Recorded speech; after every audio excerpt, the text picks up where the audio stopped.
Gregory Brown Jr. entered a plea in federal court today that upholds his conviction, but also allows him to maintain his innocence. Pittsburgh's Action News 4 reporter Kaylee Gunderson speaking with Brown and his attorney to break down this rare case. Kaylee? Gregory Brown Jr. maintains that this whole case that sent him to prison for 20 years is based on a lie. He said that this does allow him to move on, though, and he hopes to eventually help people who have been wrongfully convicted. Gregory Brown Jr. is free after 25 years of fighting to prove his innocence. It is closure. It might not be the closure I want, but it's definitely some type of closure. I'm gonna have this hanging over my head.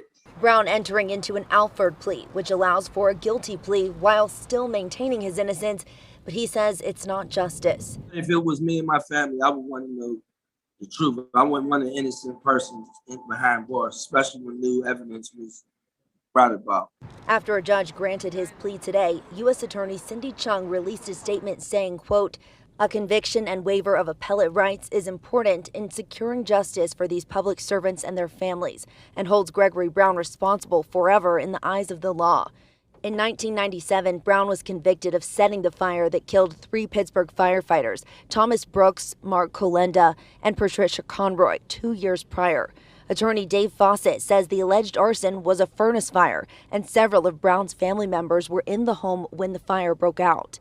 In this case, the government paid witnesses and told them to lie and lied about it.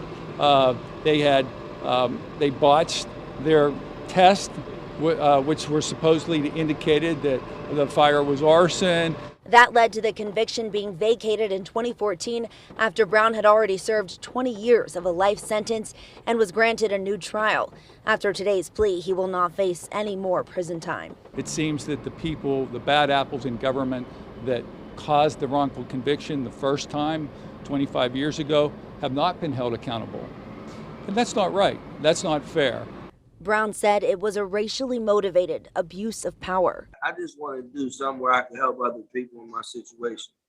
It's not as fortunate as me.